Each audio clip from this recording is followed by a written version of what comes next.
He all the student again most welcome all of you in made mind Ved academy channel. So all the student today हम लोग यहाँ पे discuss करेंगे UP polytechnic entrance exam. Today हम लोग जो यहाँ पे पॉलिटेक्निक इंट्रेंस एग्जाम 2018 में आए हुए क्वेश्चन पेपर को डिस्कस करेंगे। सो यानी कि हम लोग यहाँ पे जो प्रीवियस ईयर क्वेश्चन पेपर जो डी फार्मा का इंट्रेंस एग्जाम हुआ था पॉलिटेक्निक का, जो कि 2018 में हुआ था, उसमें जो क्वेश्चन आए थे इसी को हम लोग यहाँ पे डिस्कस करेंगे।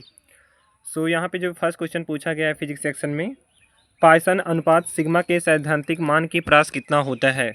तो यहाँ पे zero lesser than sigma lesser than 1, then उसके बाद दिया है -1 lesser than sigma lesser than 0.5, third option है 0.2 lesser than sigma lesser than 0.4, and last option है -1 lesser than sigma lesser than 1। So Poisson अनुपात सिग्मा के सैद्धांतिक मान की जो प्रास होती है वह -1 लेजर देन सिग्मा से जो है लेजर देन 0.5 होता है। ऑप्शन बी जो है करेक्ट ऑप्शन रहेगा। अगला प्रश्न हो जाएगा यहाँ पे जो है, दिए गए ताप पर हाइड्रोजन की प्रति मोल औसत गतिज ऊर्जा ऑक्सीजन की प्रति मोल औसत गतिज ऊर्जा की क्या होती है। के बराबर होती है कि 16 गुना होती है कि 1/16 गुना होती है, एंड लास्ट ऑप्शन है कि 1/8 गुना होती है। तो किसी दिए गए ताप पर जो हाइड्रोजन होती है उसकी प्रति मोल औसत गतिज ऊर्जा जो होती है वह ऑक्सीजन की प्रति मोल औसत गतिज ऊर्जा के बराबर होता है। ऑप्शन ए जो है करेक्ट ऑप्शन रहेगा। अगला प्रश्न है, समतापी प्रक्रम में होमोथर्मिक प्रोसेस में एक आदर्श गैस की विशिष्ट ऊष्मा क्या होती है। 0, 3/2R, 5/2R, and last option है अनंत। सो किसी समतापी प्रक्रम में एक आदर्श गैस की जो विशिष्ट ऊष्मा होती है वह 5/2R होता है, मतलब कि 5/2R होता है।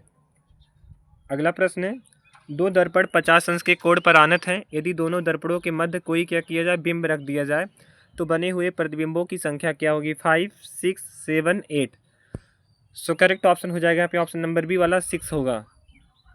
अगला प्रश्न है, यदि मुक्त आकाश में प्रकाश की चाल c है तो म्यू अपवर्तनांक वाले माध्यम में x दूरी तय करने में प्रकाश द्वारा लिया गया समय क्या होगा। x/c, μx/c, थर्ड ऑप्शन है x/μc, एंड लास्ट ऑप्शन है c/μx। तो x दूरी तय करने में प्रकाश द्वारा लिया गया समय जो होगा वह μx/c होगा। क्या हो जाएगा μx/c। Option C is right, B is right option of this question. अगला प्रश्न हो जाएगा, एक कण 5 मीटर प्रति सेकंड के वेग से पूर्व दिशा में गति कर रहा है। यदि 10 सेकंड में वेग बदलकर 5 मीटर प्रति सेकंड उत्तर दिशा की ओर हो जाता है तो इस समय में औसत त्वरण क्या होगा। सो यहाँ पे पहला ही ऑप्शन करेक्ट ऑप्शन होगा। जो औसत त्वरण होगा वह 1/√2 मीटर प्रति सेकंड स्क्वायर उत्तर पश्चिम दिशा में हो जाएगा। अगला प्रश्न है, किसी वस्तु का भार पृथ्वी की सतह पर 90 kg है। यदि इसे पृथ्वी की त्रिज्या की आधी के बराबर ऊंचाई पर ले जाया जाए तो इसका भार क्या हो जाएगा। 135 kilogram, 45 kilogram, 60 kilogram, and 40 kilogram. So right option हो जाएगा 40 kg। क्या हो जाएगा 40 kg। Option D is right option of this question. अगला प्रश्न है, पृथ्वी पर प्लान वेग 11.2 किलोग्राम प्रति सेकंड है। यदि एक वस्तु को इससे 2 गुना वेग से प्रक्षेपित किया जाता है तो पृथ्वी से बहुत दूर इस वस्तु का वेग ब्रह्मांड में अन्य वस्तुओं की उपस्थिति को उपेक्षित करते हुए कितना होगा। 11.2 किलोग्राम प्रति सेकंड, सेकेंड ऑप्शन है 22.4 किलोग्राम प्रति सेकंड, थर्ड ऑप्शन है 19.4 किलोग्राम प्रति सेकंड, एंड लास्ट ऑप्शन है 15.2 किलोग्राम प्रति सेकंड।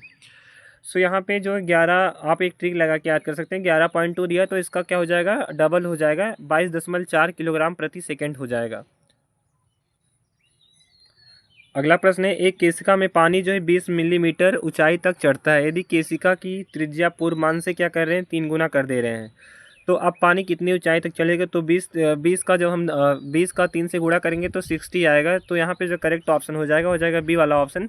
60 मिलीमीटर जो पानी होगा वह जो है 60 मिलीमीटर ऊंचाई तक चढ़ने लगेगा। अगला प्रश्न है, प्रकाश विद्युत प्रभाव में उत्सर्जित इलेक्ट्रॉनों की अधिकतम गतिज ऊर्जा बढ़ती है जब प्रकाश की तीव्रता बढ़ती है, प्रकाश स्रोत को धातु के निकट लाया जाता है, प्रकाश की आवृत्ति घटती है, एंड लास्ट ऑप्शन है प्रकाश की तरंगदैर्घ्य घटती है। तो प्रकाश विद्युत प्रभाव में उत्सर्जित इलेक्ट्रॉनों की अधिकतम गतिज ऊर्जा जो होता है वह प्रकाश की तरंगदैर्घ्य घटती है। अगर जो है इलेक्ट्रॉनों की अधिकतम गतिज ऊर्जा क्या होगी, बढ़ेगी, तब जो है प्रकाश की तरंगदैर्घ्य जो हो जाएगा डिक्रीज हो जाएगा। ऑप्शन यहाँ पे डी वाला करेक्ट ऑप्शन है। अगला प्रश्न है, एक तार है जिसको खींचकर इसकी लंबाई को 4 गुना कर दिया जाता है तो तार का विशिष्ट प्रतिरोध क्या होगा। 4 गुना हो जाएगा, 1/4 गुना हो जाएगा, 16 गुना हो जाएगा एंड लास्ट ऑप्शन है अपरिवर्तित रहेगा। तो अगर हम यहाँ पे इसकी लंबाई को 4 गुना करेंगे तो रेजिस्टेंस जो होगा वह जो है 4 टाइम हो जाएगा। तो यहाँ पे ऑप्शन सी करेक्ट ऑप्शन हो जाएगा, 16 गुना हो जाएगा। अगला प्रश्न है, निर्वात में रखे दो आवेशों के मध्य विद्युतीय बल लग रहा है, दोनों आवेशों के मध्य तांबे की पट्टी रख दी जाती है। अब विद्युतीय बल क्या होगा, अधिक होगा, कम किंतु अशून्य, अपरिवर्तित, शून्य। सो यहाँ पे करेक्ट ऑप्शन हो जाएगा बी वाला, कम किंतु जो मतलब कि अब विद्युतीय बल जो होगा वह कम होगा लेकिन अशून्य होगा। इसमें जो है ऑलरेडी बुक में टिक लगा हुआ था तो इस वजह से इसको जो है ऑलरेडी लगा हुआ हमने जो है अपने जानकर नहीं लगाया है। सो नीचे दिए गए परिपथ में बिंदु ए एवं बी के मध्य तुल्य प्रतिरोध क्या होगा। तो आपके एग्जाम में ऐसे डायग्राम टाइप क्वेश्चंस नहीं आते, बट यहाँ पे जो है 7 ओम का एक रेजिस्टेंस यहाँ पे 10 ओम का, यहाँ पे 3 ओम का है और यहाँ पे 5 ओम का, यहाँ पे 10 ओम का लगा है और ए बी सी डी इसके 4 कॉर्नर्स हैं। तो यहाँ पे पूछा है ए एवं बी, जो ए है और बी है इसके मध्य तुल्य प्रतिरोध क्या होगा। सो जो मतलब नेट प्रतिरोध हो जाएगा, रेजिस्टेंस हो जाएगा वह 10/3 ओम हो जाएगा।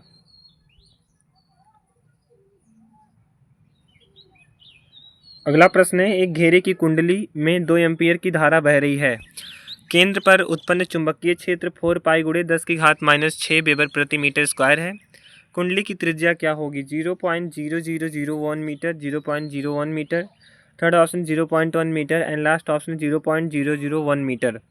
सो जो यहाँ पे कुंडली की त्रिज्या होगी वह 0.1 मीटर होगा। ऑप्शन सी जो है करेक्ट ऑप्शन रहेगा।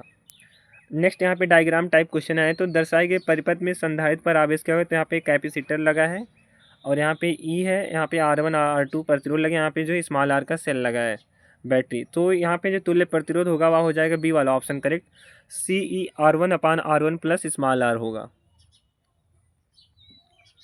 अगला प्रश्न है, एक असमान परिच्छेद की पाइप में जल बह रहा है किसी स्थान पर जहाँ पाइप का अनुप्रस्थ क्षेत्रफल 4 सेंटीमीटर स्क्वायर है, जल का प्रवाह वेग 4 सेंटीमीटर प्रति सेकेंड है, जहाँ पाइप का अनुप्रस्थ क्षेत्रफल 0.5 सेंटीमीटर स्क्वायर है, तब वहाँ जल का वेग कितना होगा। तो यहाँ पे पहला ही ऑप्शन करेक्ट ऑप्शन है, 32 सेंटीमीटर प्रति सेकेंड हो जाएगा। अगला प्रश्न यहाँ पे केमिस्ट्री से, कौन सा युग्म समन्यूट्रॉनिक है। तो आपको पता होगा कि जो 50 क्वेश्चन पूछे जाते हैं एग्जाम में उसमें से 25 केमिस्ट्री के होते हैं और 25 जो है फिजिक्स का होता है और 50 क्वेश्चन जो है बायोलॉजी से पुटअप किया जाता है, बॉटनी और जूलॉजी मिला के। टोटल 100 क्वेश्चन जो है आपसे एग्जाम में पुटअप किया जाएगा पॉलिटेक्निक डी फार्मा के एंट्रेंस एग्जाम में। तो यहाँ पे कौन सा युग्म समन्यूट्रॉनिक है, तो 7n13 7n14 6c14 6c12 6c14 7n14 and last option है 7n13 6c12। सो यहाँ पे जो 7n13 एंड 6c12 है यही क्या है, समन्यूट्रॉनिक है। अगला प्रश्न है, यंग के द्विस्लिट प्रयोग में तीसरी अदीप्त फ्रिंज की स्थिति पर पहुँचने वाली दो तरंगों के मध्य कलांतर क्या होता है। पाई होगा कि 3π/2 कि 5π होगा कि 3π। सो करेक्ट ऑप्शन होगा बी वाला, 3π/2 हो जाएगा। अगला प्रश्न है, F1 और F2 फोकस दूरी के दो पतले लेंस हैं जिन्हें एक दूसरे के संपर्क में रखा गया है। तो संयोजन की तुल्य फोकस दूरी क्या होगा, F1 + F2 1/F1 + F2 F1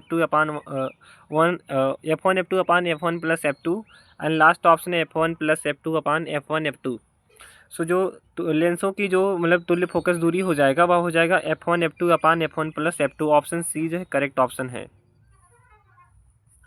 अगला प्रश्न है, किसी यादृढ़ द्विपरमाणुक अणुओं की गैस के लिए गामा = CP/Cv का मान क्या होगा। तो यहाँ पे CP/ जो क्रिटिकल प्रेशर है और क्रिटिकल वैल्यू में मतलब क्रांतिक दाब और क्रांतिक दाब का जो मान होगा वह 7/5 होगा। ऑप्शन बी जो है करेक्ट ऑप्शन है। अगला प्रश्न है, जब एक पीएन संधि डायोड को उत्क्रम बायस दिया जाता है तो संधि में बहने वाली धारा होती है मुख्यतः किसके कारण, आवेशों के विसरण के कारण, आवेशों के अपवाह के कारण, आवेशों के विसरण एवं अपवाह दोनों के कारण, ना तो आवेशों के विसरण और ना ही आवेशों के अपवाह के कारण। So option C correct option होगा, जो धारा होगा वह जो आवेशों के विसरण एवं अपवाह दोनों के कारण होगा। अगला प्रश्न है, हाइड्रोजन स्पेक्ट्रम की कौन सी श्रेणी पराबैंगनी क्षेत्र में अल्ट्रावायलेट रीजन में पाई जाती है। सो फर्स्ट ऑप्शन है बामर श्रेणी, सेकेंड है ब्रैकेट श्रेणी, थर्ड ऑप्शन है पास्चन श्रेणी एंड लास्ट ऑप्शन लाइमन श्रेणी। तो जो लाइमन सीरीज होती है यही क्या होता है, अल्ट्रावायलेट रीजन में पाई जाती है। ऑप्शन डी जो है करेक्ट ऑप्शन है। अगला प्रश्न है, यहाँ जो है नेक्स्ट ईयर 2024 में भी इस पे क्वेश्चन पूछा गया था, तो हम जब आपको previous year question paper solve करवाएंगे, तो उसमें हम आपको एक क्वेश्चन दिखा देंगे। हम आपको 2022, 23 और 24 के जो है कई सारे क्वेश्चन पेपर सॉल्व करवाएंगे, यूट्यूब पे आपको प्रोवाइड कर देंगे एग्जाम से पहले ही। यहाँ पे पूछा गया क्यूरी ताप से अधिक गर्म करने पर लौह चुंबकीय पदार्थ क्या होता है? तो लौह चुंबकीय पदार्थ अनुचुंबकीय हो जाता है। ऑप्शन ए जो है करेक्ट ऑप्शन रहेगा। अगला प्रश्न है, एक संयुक्त सूक्ष्मदर्शी की आवर्धन क्षमता अधिक होने के लिए क्या रूल होना चाहिए?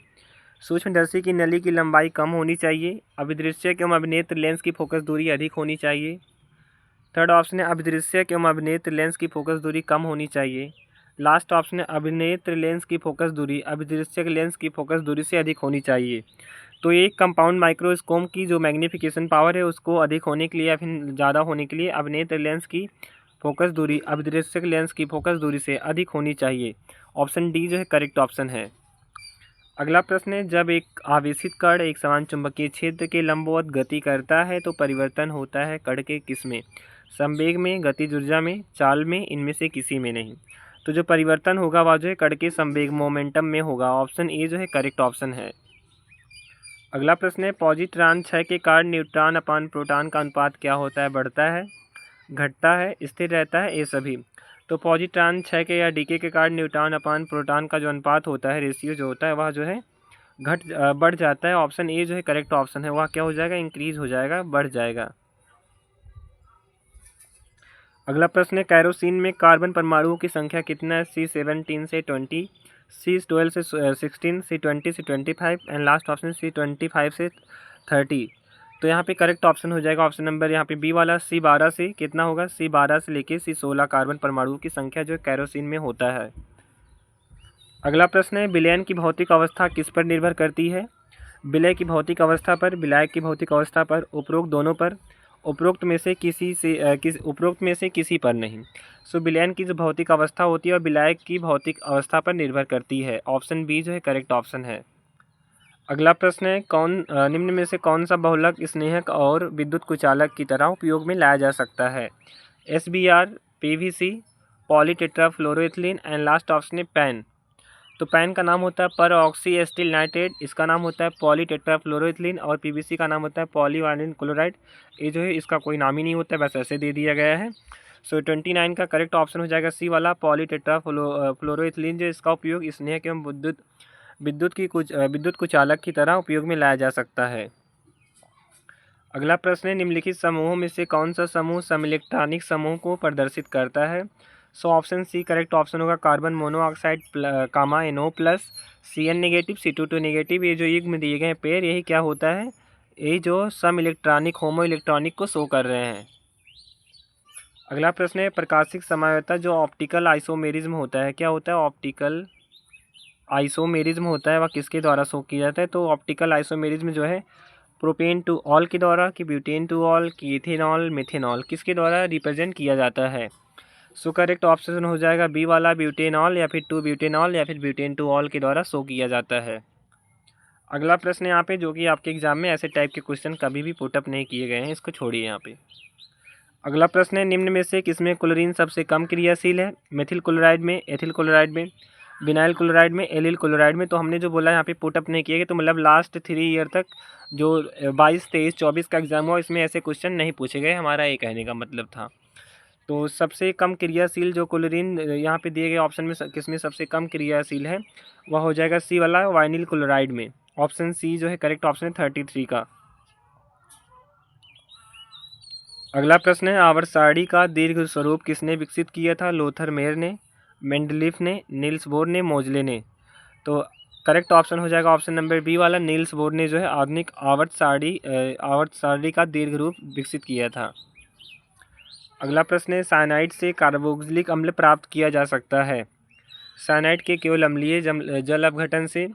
सेकेंड है, साइनाइड के केवल क्षारीय जल अपघटन से। साइनाइड के अम्लीय या क्षारीय जल अपघटन से। लास्ट ऑप्शन है उपरोक्त में से कोई नहीं। तो साइनाइड से कार्बोक्सिलिक अम्ल अगर हमें ऑब्टेन करना है तो साइनाइड के अम्लीय या क्षारीय जल अपघटन से हम दोनों मेथड से हम प्राप्त कर सकते हैं। अगला प्रश्न है, निम्नलिखित में से किसमें delta equal to delta H है?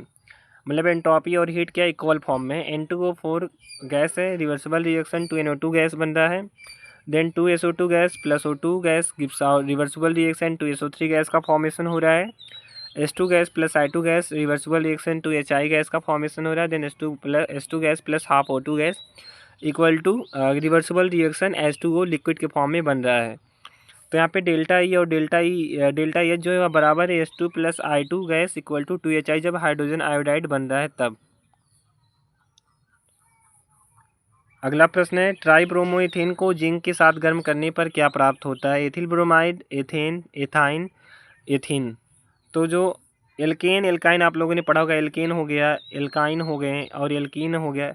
Alkane alkene alkyne. तो एल्केन में सिंगल बॉन्ड होता है, एल्केन में डबल बॉन्ड और एल्काइन में ट्रिपल बॉन्ड होता है। सो यहाँ पे टेट्राब्रोमोएथेन को जब हम जेडियन के साथ रिएक्ट कराएंगे तो एथाइन का फॉर्मेशन होगा। ऑप्शन सी जो है करेक्ट ऑप्शन रहेगा। देन यहाँ पे क्वेश्चन है हाइड्रोजन के समस्थानिकों का द्रव्यमान अनुपात क्या है। 1:1, 1:1:1, 1:2:1, 1:2:3 एंड लास्ट ऑप्शन 1:3:2। तो हाइड्रोजन के 3 समस्थानिक, एक है प्रोटियम, एक है ड्यूटेरियम, एक है ट्राइटियम। तो इसमें से दो जो है क्या है नॉन रेडियो एक्टिव है और क्या होता है एक जो है लास्ट वाला क्या होता है रेडियो एक्टिव होता है। तो यहाँ पे ऑप्शन करेक्ट ऑप्शन हो जाएगा 1:2:3 के अनुपात में हाइड्रोजन के समस्थानिकों का द्रव्यमान अनुपात होता है। जैसे यहाँ पे द्रव्य अनुपात का मतलब है 1:1, 1:2, 1:3। तो यहाँ पे वो 1:2:3 आ रहा है ना, तो यहाँ पे ऑप्शन सी करेक्ट ऑप्शन होगा 1:2:3। अपक्रिया की सक्रिय ऊर्जा शून्य है, इस अपक्रिया का दर स्थिरांक क्या होगा। तापक्रम बढ़ने के साथ बढ़ता है, तापक्रम बढ़ने के साथ घटता है, तापक्रम घटने के साथ घटता है, तापक्रम पर निर्भर नहीं है। तो किसी अपक्रिया की अगर एक्टिवेशन एनर्जी क्या है शून्य है तो इस अपक्रिया का जो रिएक्शन रेट मतलब दर स्थिरांक होगा वह तापक्रम से स्वतंत्र होगा, मतलब कि तापक्रम पर निर्भर नहीं है। अगला प्रश्न है निम्नलिखित में से कौन सा उच्च संचारी लवण है। FeCl2, PbCl2, Hg2Cl2, HgCl2। सो HgCl2 जो होता है वही क्या उच्च संचारी लवण है। अगला प्रश्न है निम्न में से किसका आकार सबसे बड़ा है। मैग्नीशियम का, बेरियम का, बेरिलियम का, रेडियम का। सो ऑप्शन ए डी वाला करेक्ट ऑप्शन हो जाएगा रेडियम का। अगला प्रश्न है अम्लीकृत डाइक्रोमेट आयन हाइड्रोजन पेरोक्साइड से क्रिया कर गहरा नीला रंग देता है, इसका बनने का कारण क्या है। तो जो CrO5 का फॉर्मेशन हो रहा है, आप लोगों ने सुना होगा पोटेशियम डाइक्रोमेट का सूत्र होता है K2Cr2O7। अगर सोडियम का पूछे तो हो जाएगा Na2Cr2O7। तो जब इसका रिएक्शन कराएंगे डाइक्रोमेट आयन का हाइड्रोजन पेरोक्साइड के साथ तो यहाँ पे CrO5 निकल जाएगा। तो जो CrO5 निकलता है यही क्या करता है नीला रंग देता है। ऑप्शन बी जो है करेक्ट ऑप्शन रहेगा। अगला प्रश्न है वात्या भट्टी में उच्चतम तापक्रम वाला कक्ष कौन सा है। अपचयन कक्ष, स्लेक कक्ष, विलय कक्ष, दहन कक्ष। सो करेक्ट ऑप्शन हो जाएगा ऑप्शन डी वाला दहन कक्ष। अगला प्रश्न है निम्न में से किन धातुओं की परमाणु त्रिज्याएं समान है। सो क्रोमियम जो होता है, मैग्नीज और कॉपर जो पहला ही ऑप्शन है यहाँ पे करेक्ट ऑप्शन है। इन तीनों की जो एटॉमिक रेडियाई है वह क्या इक्वल फॉर्म में होता है। अगला प्रश्न है नाइट्रस ऑक्साइड क्या है। अम्लीय, उदासीन, क्षारीय, उदासीन, उभयधर्मी। तो नाइट्रस ऑक्साइड जो है होता है वह न्यूट्रल होता है। क्या होता है न्यूट्रल, उदासीन होता है। अगला प्रश्न है द्रव हाइड्रोकार्बन का मिश्रित गैसीय हाइड्रोकार्बन में परिवर्तन किसके द्वारा होता है। भंजन के द्वारा, ऑक्सीकरण द्वारा, जल अपघटन द्वारा, आसवन कम दाब पर आसवन द्वारा। सो लिक्विड हाइड्रोकार्बन का जब हम गैसीय हाइड्रोकार्बन में चेंज करेंगे तो यह हम ऑक्सीडेशन प्रोसेस यूज करते हैं, ऑक्सीकरण के द्वारा होता है। अगला प्रश्न है हैलोजन में प्रबलतम बंध का मतलब है स्ट्रॉन्गेस्ट बॉन्ड किसका है। स्ट्रॉन्गेस्ट बॉन्ड मजबूत। तो फर्स्ट ऑप्शन है फ्लोरीन के मध्य, क्लोरीन के मध्य, ब्रोमीन के मध्य, आयोडीन के मध्य। सो करेक्ट ऑप्शन हो जाएगा बी वाला क्लोरीन के मध्य। और कभी कभी क्वेश्चन पूछा था और नेक्स्ट ईयर 2024 में भी पूछा गया था पॉलिटेक्निक डी फार्मा के एंट्रेंस एग्जाम कि ऐसा कौन सा तत्व है जो कि मोस्ट विद्युत ऋणात्मक अधिक विद्युत ऋणात्मक तत्व है। तो फ्लोरीन है। ऑप्शन यहाँ पे ए वाला करेक्ट ऑप्शन रहेगा तब। अगला प्रश्न है यह क्वेश्चन जो है 2021 के एंट्रेंस एग्जाम में पूछा गया है। BCC इकाई सेल में रिक्त स्थान क्या है। 10%, 23%, 32%, 46%। सो करेक्ट ऑप्शन हो जाएगा यहाँ पे ऑप्शन नंबर बी वाला 30। जो BCC इकाई सेल में रिक्त स्थान होता है वह 32% होता है। यहाँ पे 32% रहेगा, बी वाला गलत है, 32% होगा। ऑप्शन सी जो है करेक्ट ऑप्शन है 48 का। अगला प्रश्न है जल का बर्फ में परिवर्तन क्या है। तो यह एक प्रकार की फिजिकल अपक्रिया है, फिजिकल प्रोसेस है, यह ऊष्माक्षेपी अपक्रिया है। तो ऑप्शन पहला ही करेक्ट ऑप्शन है। यह जो एक प्रकार की ऊष्माक्षेपी भौतिक अपक्रिया है। अगला प्रश्न है, सोडियम क्लोराइड से 0.5 फैराडे की विद्युत धारा प्रवाहित करने पर कैथोड पर जमा होने वाली क्लोरीन की मात्रा क्या है? 35.5 ग्राम, 17.75 ग्राम, 71 ग्राम, 142 ग्राम। सो करेक्ट ऑप्शन हो जाएगा यहाँ पे ऑप्शन नंबर जो है 17.75 ग्राम। सो अब यहाँ से बायोलॉजी के क्वेश्चन स्टार्ट हो रहे हैं। 51 से जो है बायो के क्वेश्चन स्टार्ट हो जा रहे हैं। सो पूछा गया जो टिकोई अम्ल होता है वह किस में पाया जाता है? तो दो टाइप के बैक्टीरिया होते हैं, एक पॉजिटिव एक ग्राम धनात्मक बैक्टीरिया होते हैं, ग्राम नेगेटिव बैक्टीरिया होते हैं। तो ग्राम नेगेटिव में नहीं पाया जाता है, ग्राम पॉजिटिव में पाया जाता है। सो टिकोई अम्ल जो है ग्राम धनात्मक जीवाणु की सेलवाल कोशिका भित्ति में पाया जाता है। ऑप्शन सी ए जो है करेक्ट ऑप्शन है। अगला प्रश्न है, पादप कोशिका भित्ति किस में बना होता है? तो यह क्वेश्चन लगभग सभी ईयर पूछा गया है, 22 में भी, 24 में भी, 23 में भी पूछा गया है। पादप की कोशिका भित्ति जो होती है वह lipid plus protein plus hemicellulose plus pectin से मिलकर बना होता है। ऑप्शन बी जो है करेक्ट ऑप्शन रहेगा, lipid plus protein plus hemicellulose plus pectin. अगला प्रश्न है, चल शुक्राणु। चल शुक्राणु का मतलब है मोटाइल स्पर्म जो कि एक स्थान से दूसरे स्थान पर जा सके। अनुपस्थित होते हैं किसमें? राइजोपस में, फ्यूनेरिया में, साइकस में, फर्न में। तो राइजोपस जो होता है इसे जो ब्लैक मोल्ड भी कहा जाता है, काला कवक भी कहा जाता है आई थिंक। और राइजोपस जो होता है उसी में जो है मोटाइल स्पर्म एब्सेंट होता है। अगला प्रश्न जो कि 2022 में भी पूछा गया था, 23 में भी पूछा गया था और 24 में भी पूछा गया था। तो ईस्ट द्वारा निर्मित महत्वपूर्ण एंजाइम कॉम्प्लेक्स जो कि मुख्यतः किण्वन के लिए जिम्मेदार है, कौन सा है? सो करेक्ट ऑप्शन है यहाँ पे पहला दिया एल्डोलेज, सेकेंड है डीहाइड्रोजनेज, थर्ड है इन्वर्टेज एंड लास्ट ऑप्शन है जाइमेज। सो करेक्ट ऑप्शन है डी वाला जाइमेज। अगला प्रश्न जो कि 2023 में पूछा गया था और जो है 2024 में भी पूछा गया था। संवर्धन माध्यम को ठोस बनाने के लिए अगार अगार का उपयोग किया जाता है, जिसे प्राप्त किया जाता है किससे? सारगासम से, जेलिडियम से, इलोथ्रिक से, अलावा से। तो जो अगार अगार ऑब्टेन किया जाता है वह एक प्रकार के शैवाल जेलिडियम से ऑब्टेन किया जाता है और एक शैवाल होता है ग्रेसिलेरिया। क्या होता है? ग्रेसिलेरिया होता है, इससे भी ऑब्टेन किया जाता है। अगला प्रश्न है, यदि अनावृतबीजी की पत्तियों और तने की युवा विभजोतक कोशिकाओं में 16 क्रोमोसोम है तो उसी अनावृतबीजी के भ्रूणपोष में गुणसूत्रों की संख्या क्या होगी? सो पहला ही ऑप्शन करेक्ट ऑप्शन यहाँ पे 16। अगला प्रश्न है, युवा व्यष्टि का अधिकतम अनुपात किसमें होता है? विस्तृत समिष्टि में, घटती समिष्टि में, अस्थायी समिष्टि में, ए और बी दोनों में। तो युवा व्यष्टि का अधिकतम अनुपात जो है विस्तृत समिष्टि में होता है, स्पेसिफिक पॉपुलेशन में होता है। अगला प्रश्न है, भारत की सॉल, सोरिया, रोबस्टा, बाहुल्य वन क्या कहलाते हैं? पतझड़ी वन, सदाबहार वन, स्क्रब जंगल, स्क्रब कांटेदार वन। सो यहाँ पे पहला ऑप्शन करेक्ट ऑप्शन हो गया पतझड़ी वन। अगला प्रश्न है, एक अवसादी जैव भू रासायनिक चक्र जो कि गैसीय अवस्था में पाया जाता है। तो यह क्वेश्चन 2021 में पूछा था, 2021 में। तो फर्स्ट ऑप्शन है फास्फोरस, सेकंड है सल्फर, थर्ड ऑप्शन है कैल्शियम एंड लास्ट ऑप्शन है ऑक्सीजन। सो करेक्ट ऑप्शन हो जाएगा जो सल्फर होता है वही एक ऐसा भू रासायनिक चक्र जो कि गैसीय अवस्था में पाया जाता है। बाकी जो नेक्स्ट क्वेश्चन आ रहा है 60, तो ऐसा कोई ईयर नहीं बचा कि पूछा ना। 2022 में पूछा है, 21 में पूछा है, 20 में भी पूछा है, 24 में भी पूछा है, 23 में भी पूछा है। क्वेश्चन हर बार रिपीट हुआ है। हरित गृह गैसें कौन से हैं? CO2, CFC, CH4 तथा N2O। तो कार्बन डाइऑक्साइड, क्लोरोफ्लोरोकार्बन, मीथेन और N2O ये क्या होते हैं? मेन हरित गैस है, मतलब ये जो है मेन ग्रीन हाउस गैस है, मेन हरित गृह गैसें हैं, मतलब कि जो हरित गृह प्रभाव रिलीज करती हैं वही गैसें हैं। सो अगला प्रश्न पूछा गया है, 61 टेडोफाइट ब्रायोफाइट से कैसे भिन्न होते हैं? संवहन पुलों में जो टेडोफाइट होते हैं वह ब्रायोफाइट से जो वैस्कुलर बंडल की प्रेजेंस में भिन्न होते हैं। अगला प्रश्न है, वह कोशिकांग जिसमें अधिकांश आक्सीकारी अपचयन एंजाइम पाए जाते हैं। तो यह भी क्वेश्चन 2023 में पूछा था। लैन काय में, माइटोकॉन्ड्रिया में, अंतःप्रद्रव्य जालिका में, गाल्जी काय में। तो सबसे पहले जान लीजिए जो लैन काय होता है उसे जो है आत्मघाती थैली, उसे जो है कोशिका की आत्मघाती थैली के रूप में जाना जाता है। सुसाइड बैग ऑफ सेल आत्मघाती थैली के रूप में जाना जाता है। इसकी खोज जो CD डुबे नामक साइंटिस्ट ने किया था। और लैन काय को जो है एटम बॉम्ब क्या कहा जाता है? एटम बॉम्ब कहा जाता है, परमाणु बम भी कहा जाता है सेल का, एटम बॉम्ब कहा जाता है। जो माइटोकॉन्ड्रिया है इसे पावर हाउस ऑफ सेल क्या कहा जाता है? Power house of cell. कोशिका का ऊर्जा गृह कहा जाता है। अंतःप्रद्रव्य जालिका दो टाइप का होता है, एक होता है SER, एक होता है RER। तो जो SER होता है उससे जो है लिपिड का सिंथेसिस होता है, किसका? लिपिड का होता है संश्लेषण। और RER इस पर राइबोसोम पाए जाते हैं ग्रेन्यूल्स के फॉर्म में, तो इससे क्या होता है? प्रोटीन का संश्लेषण होता है। प्रोटीन का संश्लेषण होता है।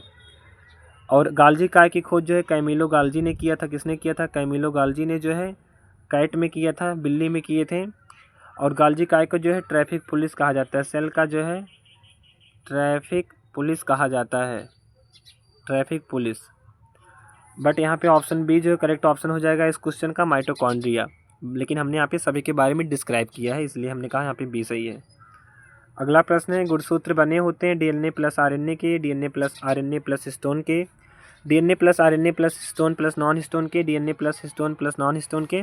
तो गुणसूत्र जो है वह डीएनए, आरएनए, हिस्टोन और नॉन हिस्टोन तीनों से मिलकर, चारों से मिलकर बने होते हैं। अगला प्रश्न है, शलाका कोशि, एक मिनट रुकिएगा थोड़ा सा, यहाँ पे वेट फॉर सम मिनट्स। शलाका कोशिकाएं किसमें पाई जाती हैं? शलाका कोशिका मतलब रॉड्स और कोन्स किसमें पाए जाते हैं? आइरिस में, कॉर्निया में, स्क्लेरॉइड में और दृष्टिपटल। तो जो कोन्स होते हैं और रॉड्स होते हैं वह रेटिना में पाया जाता है, दृष्टिपटल में। अगला प्रश्न है, ग्लूकोज क्या है? तो ग्लूकोज जो है एल्डोहेक्सोज शर्करा है। ग्लूकोज में एल्डिहाइड समूह होता है, फ्रक्टोज में कीटोन समूह होता है। क्या? CO, कीटोन समूह होता है। अगला प्रश्न है, स्नायु बने होते हैं। तो यहाँ भी क्वेश्चन 2023 में पूछा हुआ क्वेश्चन है। कोलेजन के, इलास्टिन पीत तंतु के, केराटिन के, इनमें से कोई नहीं। सो करेक्ट ऑप्शन हो जाएगा यहाँ पे हम लोग का ऑप्शन नंबर बी वाला, इलास्टिन पीत तंतु से लिगामेंट बना होता है।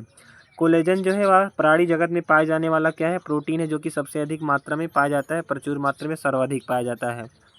केराटिन क्या है? केराटिन जो है नाखून, नेल में पाए जाने वाला प्रोटीन है, नेल में पाए जाते हैं। केराटिन जो है नेल में, हेयर में प्रोटीन है जो केराटिन, या नेल में और हेयर में पाया जाता है। एंड अब यहाँ पे बात आता है, देखिए बोन को, मतलब बोन को बोन से कौन ज्वाइन करता है? तो बोन को बोन से जो है लिगामेंट ज्वाइन करता है। लिगामेंट का काम होता है एक बोन को दूसरे बोन से ज्वाइन करना। और यहाँ पे TMB आप लोग याद कर सकते हैं, TMB जो टेंडन होता है या जो मसल्स को बोन से ज्वाइन करता है। यह भी क्वेश्चन पूछा जाता है और पूछा भी गया है। केंद्रीय भ्रूण क्या है? असंग जनित अगुणित, असंग जनित द्विगुणित, उभय संघ जनित अगुणित। लास्ट ऑप्शन है उभय संघ जनित द्विगुणित। तो सेलुलर एंडोस्पर्म जो होता है वह जो असंग जनित द्विगुणित होता है। ऑप्शन ए जो है करेक्ट ऑप्शन है। यहाँ पे 67 का ऑप्शन ए नहीं है, ऑप्शन बी करेक्ट ऑप्शन है, असंग जनित द्विगुणित। यहाँ पे आई थिंक दोनों ऑप्शन सेम दिए हैं, तो यहाँ पे पहला दूसरा दोनों सही है, देख सकते हैं आप लोग। असंग जनित द्विगुणित, असंग जनित द्विगुणित, और यहाँ पे अगुणित दिया, सॉरी यहाँ पे अगुणित दिया है, यहाँ पे दूसरा वाला ऑप्शन सही है। अगला प्रश्न है, प्रकाश संश्लेषण की प्रक्रिया क्या है? तो प्रकाश संश्लेषण की प्रक्रिया जो है अपचयित, ऊष्माशोषी व उपचय प्रकार की प्रक्रिया है। ऑप्शन डी जो है करेक्ट ऑप्शन है। अगला प्रश्न है, डीएनए में द्वि हाइड्रोजन बंध किसके मध्य बनता है? Adenine thymine, thymine adenine guanine और थाइमिन साइटोसिन। तो एडेनिन इक्वल टू थाइमिन जब बनता है तो इसके बीच दो हाइड्रोजन बॉन्ड का फॉर्मेशन हो रहा है, आपको दिख रहा है। ऑप्शन ए जो है करेक्ट ऑप्शन रहेगा, एडेनिन और थाइमिन के मध्य। आरएनए में जो है थाइमिन के स्थान पे क्या पाया जाता है? यूरेसिल पाया जाता है, इसी से आरएनए और डीएनए में डिफरेंस होता है। अगला प्रश्न है, भारतीय गन्ना प्रजनन अनुसंधान संस्थान की स्थापना कहाँ हुई थी? कोयम्बटूर तमिलनाडु 1912 में। देन उसके बाद Coimbatore Tamil Nadu 1937, Ludhiana Punjab agriculture university 1912, last option Ludhiana Punjab agriculture university 1937। सो भारतीय गन्ना प्रजनन अनुसंधान संस्थान की स्थापना जो हुआ था वह कोयम्बटूर तमिलनाडु में 1937 में हुआ था। अगला प्रश्न जो कि 2020 में पूछा गया था और 2024 में भी आया है, 2023 में भी आया है पॉलिटेक्निक के एंट्रेंस एग्जाम में। भोपाल गैस त्रासदी किस गैस के रिसाव से हुआ था? तो आपको याद कर लेना है मिस, आप लोग मिस याद कर लीजिए, मिथाइल आइसोसाइनेट। क्या याद कर लेना है? मिस या मिक या माइक्रो, जैसे आपको याद हो ऐसे याद कर सकते हैं। तो भोपाल गैस त्रासदी जो है मिथाइल आइसोसाइनेट में के मतलब रिसाव से हुआ था। 1984 में जो है मिथाइल आइसोसाइनेट गैस के रिसाव से हुआ था। अगला प्रश्न यहाँ पे है, धात्विक प्रदूषण से होने वाला रोग मिनमाटा तथा इटाइटाई धातुओं से निम्न में से किस धातुओं से होते हैं? तो यह भी लगभग सभी ईयर पूछा गया, 2024 में भी, 23 में भी पूछा गया है एंड 2020 में भी पूछा गया था। तो धात्विक प्रदूषण जो मिनमाटा रोग होता है और इटाइटाई होता है, तो मिनमाटा पारा से होता है और कैडमियम से क्या होता है? इटाइटाई होता है। ऑप्शन ए जो है करेक्ट ऑप्शन है। अगला प्रश्न है, चींटी और रुबिएसी कुल के सदस्यों के बीच का साहचर्य क्या कहलाता है? तो यह मिर्मिकोफिली कहलाता है। अगला प्रश्न है, एक मूल का उत्पाद नहीं है, चुकंदर, मूली, गाजर, आलू। तो आलू क्या होता है? मॉडिफाइड स्टेम होता है। आलू जो है एक प्रकार का रूपांतरित तना है। एक प्रकार का रूपांतरित भूमिगत तना है। तो एक मूल का उत्पाद नहीं, आलू। ऑप्शन डी जो है करेक्ट ऑप्शन रहेगा, आलू। अगला प्रश्न है, निम्न में से किसने पौधों का प्राकृतिक वर्गीकरण प्रस्तुत किया है? तो ये सभी क्वेश्चन मोस्ट इंपॉर्टेंट है। 2021, 2022, 2023, 2024 इन चारों ईयर में यह क्वेश्चन पूछा गया है। कैरोलस नीलियस ने जो है द्विनामकरण पद्धति दिया था। जॉन हॉचिसन ने जो है कृत्रिम पद्धति दिया था। और बेंथम तथा हुकर ने जो है प्राकृतिक वर्गीकरण प्रस्तुत किया है। सो ऑप्शन डी जो है करेक्ट ऑप्शन है। अगला प्रश्न है, बीज प्रकीर्णन की पैरासूट युक्ति किसमें पाई जाती है? फेबेसी के मटर में, ब्रैसिकेसी की सरसों में, मालवेसी के कपास में, स्ट्रेसी के ट्रेस्कम में। So option D correct option हो जाएगा, स्ट्रेसी के ट्रेस्कम में। अगला प्रश्न है, एलियम सेपा जिसे प्याज कहा जाता है संबंधित है किस कुल से? तो लहसुन हो गया, प्याज हो गया, या जो है लिलिएसी कुल से संबंधित हैं। सोलेनेसी में आपका आलू हो जाएगा, मकोई हो जाएगा, टमाटर हो गया, बैगन हो गया, मिर्चा हो गया, सोलेनेसी में आते हैं। मालवेसी में आपका गुड़हल आ जाएगा, कपास आ जाएगा, सेमल का पेड़ आ जाएगा। कंपोस्टी में आपका गेंदा आ जाएगा। अगला प्रश्न है, निम्नलिखित में से कौन सा लैक्टोजेनिक हार्मोन है? प्रोलैक्टिन, ऑक्सीटोसिन, एफएसएच और प्रोजेस्टेरॉन। तो जो यहाँ पे लैक्टोजेनिक हार्मोन पूछा है वो प्रोलैक्टिन हो जाएगा। ऑप्शन ए जो है करेक्ट ऑप्शन है। अगला प्रश्न है, यूरोपाइजियल ग्रंथि का संबंध किससे? तो कबूतर से होता है। कबूतर में यूरोपाइजियल ग्लैंड प्रेजेंट होता है। अगला प्रश्न है, दांत का कौन सा भाग इनेमल से ढका होता है? तो क्राउन वाला। ऐसे आपने देखा होगा टीथ का स्ट्रक्चर जो होता है कुछ इस टाइप से रहता है, तो इसमें कुछ इस टाइप से रहते हैं। तो ये जो क्राउन वाला शिखर वाला पोर्शन है क्या होता है? इनेमल से ढका होता है। तो यहाँ पे ऑप्शन ए जो है करेक्ट ऑप्शन, इसे क्राउन कहा जाता है। अगला प्रश्न है, न्यूराजेनिक हृदय किसमें पाया जाता है? राजकर्कट में, घोंघे में, तिलचट्टा में, जोंक में। तो मेलपिगियन ट्यूब्यूल के द्वारा उत्सर्जन जो होता है हरित ग्रंथ के द्वारा या फिर मेलपिगियन ट्यूब्यूल के द्वारा उत्सर्जन जो है तिलचट्टा में होता है। और तिलचट्टा में ही, कॉकरोच में ही न्यूरोजेनिक हृदय पाया जाता है। अगला प्रश्न है, प्रानिस्यंदन अल्ट्राफिल्ट्रेशन कहाँ होता है? बोमेन कैप्सूल में, समीपस्थ कुंडलित नलिका में, हेनले लूप में, दूरस्थ कुंडलित नलिका में।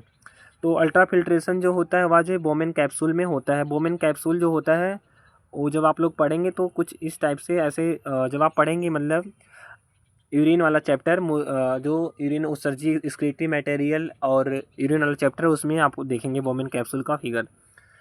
अगला प्रश्न है, निम्नलिखित में से कौन सा कोशिकांग डीएनए रहित होने पर भी द्विगुणन में समर्थ है, मतलब सक्षम है? प्लाज्मिड क्या होते हैं? एक्स्ट्रा क्रोमोसोमल मटेरियल होते हैं जो कि बैक्टीरिया में पाए जाते हैं। तो प्लाज्मिड जो होता है माइटोकॉन्ड्रिया में पाया जाता है कि सेंट्रियोल के केंद्रक, तो केंद्रक को सेल का ब्रेन कहा जाता है। जो सेंट्रियोल होता है इसी में जो है इसी में डीएनए नहीं होता है, फिर भी यह क्या करता है? डुप्लीकेशन की प्रोसेस करता है। अगला प्रश्न है, वाई गुणसूत्र पर पाए जाने वाले जीन क्या कहलाते हैं? होलैंडिक जीन। तो option A he correct option हो जाएगा, होलैंडिक जीन। अगला प्रश्न यहाँ पे दिया है, यदि एक वर्णांध पुरुष एक सामान्य परंतु इस गुण की वाहक स्त्री से विवाह करता है तो संतानों में क्या होगा? तो यहाँ पे ध्यान दीजिएगा, जो पुरुष होते हैं वह वर्णांधता की जीन को कैरी नहीं करते हैं। फीमेल ही जो होती हैं, स्त्रियाँ जो होती हैं वही क्या होती हैं? जो वर्णांधता का जीन होगा उसको कैरी करती हैं। तो यहाँ पे क्या होगा? 50% नर तथा 50% मादाएँ क्या होंगी? वर्णांध होंगी, कलर ब्लाइंडनेस होंगी। जिस व्यक्ति को वर्णांधता होता है वह जो है ग्रीन और जो है रेड कलर में डिफरेंस नहीं कर पाता है, हरे और लाल रंग में अंतर नहीं कर पाता है। अगला प्रश्न है, निम्नलिखित में से कौन जीवित जीवाश्म में ट्राइलोबाइट आर्कियोपिटेरिक्स? तो आर्कियोपिटेरिक्स जो है पक्षियों और सरीसृप के मध्य की क्या है? संयोजी कड़ी है। यहाँ पे जीवित जीवाश्म पूछा है तो जीवित जीवाश्म हो जाएगा नॉटिल्स। ऑप्शन बी जो सी वाला करेक्ट ऑप्शन रहेगा नॉटिल्स। नॉटिल्स क्या है? जीवित जीवाश्म है। आर्कियोपिटेरिक्स क्या है? विलुप्त हो चुका है, जो कि जीवित जीवाश्म नहीं है। अगला प्रश्न है, लैमार्कवाद का आधार क्या है? योगैत्म की उत्तरजीविता का प्रभाव, अंगों के उपयोग एवं अनुप्रयोग का प्रभाव, उपापचय का प्रभाव, वातावरण का प्रभाव। सो अंगों के उपयोग एवं अनुप्रयोग का प्रभाव आप लोगों ने क्लास 10 से ही पढ़ा होगा। जिराफ, लंबी गर्दन वाली जिराफ के बारे में आपने पढ़ा होगा। So option B correct option होगा, यह जो है लैमार्कवाद का आधार था। अगला प्रश्न है, निम्नलिखित में से कौन एनेलिड घोंघों तथा मेढकों पर परजीवी है? तो ग्लॉसिफोनिया। अगला प्रश्न है, तंत्रिका आवेग के संचरण में, यहाँ पे तंत्रिका आवेग का मतलब है नर्व इम्पल्स। जब मैसेज आता है कि अगर आपने कोई हॉट ऑब्जेक्ट छुआ और आपको अरे जल गया हाथ, आपको आप हटा लेते हैं तो ये नर्व इम्पल्स होता है। वहाँ पे क्या होता है? मोटर न्यूरॉन ले जाते हैं। तो तंत्रिका आवेग में Na+ जो है वह एक्सोप्लाज्म के बाहर जाता है। ऑप्शन ए जो है करेक्ट ऑप्शन है। अगला प्रश्न है, सीपिया तथा ऑक्टोपस तेज गति से तैरते हैं किसके द्वारा? तो साइफन द्वारा। नोदक बल उत्पन्न करके जो ऑक्टोपस होता है, आपने देखा होगा ऑक्टोपस का फिगर कुछ इस टाइप का होता है, ऐसे कुछ मान लो उसमें 8 पैर होते हैं, तो ये हेड होता है और ये जो है साइफन है। तो इसके द्वारा जो है इसके द्वारा नोदक बल उत्पन्न करके तैरते हैं। अगला प्रश्न है, एमनियोसेंटेसिस तकनीक का उपयोग किया जाता है किसके विश्लेषण करने में? एमनियोट के देह द्रव्य का, उल्ब का, अमीनो अम्ल का, उल्ब द्रव का। तो इस टेक्निक के द्वारा हम जो है जॉन्डिस जिसे पीलिया रोग कहा जाता है, क्या पीलिया रोग कहा जाता है। अगर किसी भी चाइल्ड को पीलिया रोग है और वह क्या है अभी पेट में ही है, मतलब अभी जो डिलीवरी नहीं हुआ बच्चे का, तो हम इस टेक्निक के द्वारा उसमें पीलिया रोग का पता नहीं लगा सकते हैं। और जो है एमनियोसेंटेसिस तकनीक का उपयोग हम उल्ब द्रव्य का जो है विश्लेषण करने में करते हैं। अगला प्रश्न है, विटामिन के की आवश्यकता क्यों होती है? तो विटामिन के की आवश्यकता प्रोथ्रम्बिन के संश्लेषण में होता है during the time of blood clotting. अगला प्रश्न यहाँ पे,